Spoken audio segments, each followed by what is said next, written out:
Pwede talaga natin itong gawing menu sa ating party, sa ating maliit lang na puhunan. Sa 236 lang natin na puhunan, ito na pong nagagawa natin, malaki na at mabigat pa. Hindi natin dito kailangan ng itlog, sa sobrang mahal ngayon ng itlog, kaya wag na nating patagalin ito. Simulan na po natin. Gagamit lang ako dito ng 11 by 14 by 1 ang sizes ng aking llanera. Nilagyan ko lang ng margarine or large shortening at nilagyan ko ng parchment paper. At gagawa na tayo ngayon ng ating milk cake butter. So dito sa ating butter, meron po tayong 2 cups ng ating white sugar, 2 teaspoon ng ating baking soda, at maglagay tayo ng 2 teaspoon ng ating baking powder calumet. At 3/4 tablespoon ng ating salt, at maglagay tayo dito ng 1/2 cup ng ating powdered milk. Milk Boy po yung brand na gamit ko ng ating milk powder, at haluin lang po natin yan ng kaunti. At pagkatapos nun ay maglagay tayo ng 1 cup ng ating oil at 1 tablespoon ng vanilla extract. At maglagay tayo ng 3 tablespoon ng ating suka at isunod na nating ilagay yung ating 3 cups ng ating tubig, pero wag po nating ibuhos lahat. Hatiin lang muna natin sa paglagay para hindi tayo mahirapan magpino ng ating mixture, para wala tayong mga maraming lumps or buo-buo sa ating mixture. At kailangan ay tunawin lang muna natin yung ating mga dry ingredients bago po natin ilagay yung ating harina.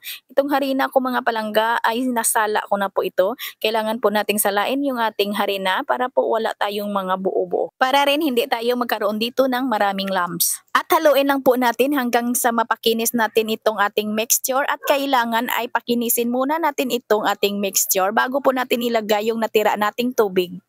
At pag ganito nakakinis na wala na pong mga bilog-bilog, ay pwede na nating ilagay yung ating natirang tubig. Mga palangga, kung magtatanong kayo kung bakit pa tayo dito naglalagay ng 3 tablespoon ng ating suka, kung masubukan po ninyo itong recipe na ito, ay magtataka talaga kayo na kahit may suka ay hindi talaga maasim, ay lalo pang sumarap at lalo pang lumambot.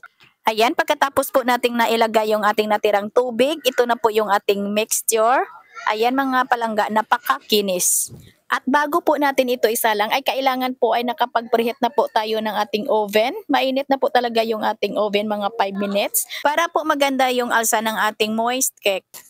Up and down po yung init ng ating oven, at nasa 200 degrees Celsius po tayo. Medyo malakas po ng kaunti yung init ng ating oven. At after 30 minutes ay tiningnan ko na yung ating cake. Ito na mga langga, pagkalipas ng 30 minutos ay luto na po yung ating cake. Hindi na basa yung ating stick, wala nang sumama na mixture. At palamigin lang muna natin ito bago po natin ito i-slice.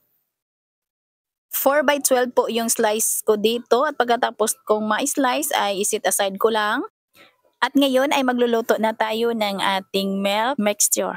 So dito meron tayong 1/2 cup ng ating white sugar, at salain natin yung ating 3 tablespoon ng ating all-purpose flour para wala pong bilog-bilog yung ating mixture, at 1/4 cup ng ating powdered milk. Milk Boy po yung gamit ko mga palangga na powdered milk. At meron tayo ditong 1 and 1/2 cup ng ating evaporated milk, at wag lang nating ibuhos lahat. At haluin lang po natin hanggang sa matunaw natin yung ating asukal at yung ating powdered milk.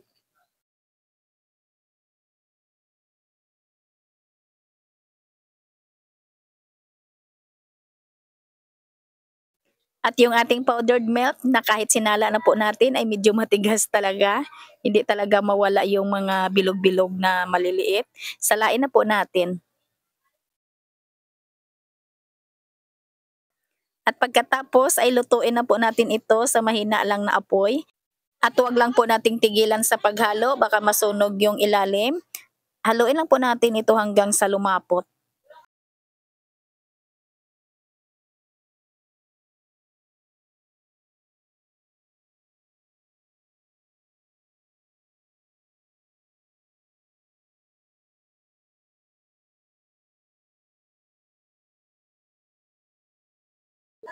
At ito na mga palangga, yung consistency niya. At maglagay lang tayo dito ng 1 tablespoon ng butter, pwede ring margarine mga palangga. At tunawin lang po natin yan.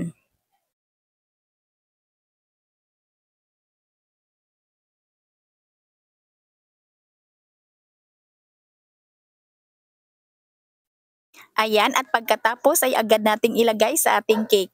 Itong recipe natin mga palangga, maliban na mura lang po yung ating puhunan, ito'y malambot, masarap, napaka-moist talaga mga palangga. Kung ikaw ay may displayhan, pwede mo talaga itong ilagay sa iyong stante, pwede mo itong ibinta ng paisa-isa. At pwede ka rin tumanggap dito ng pa-order na ganitong isang buo.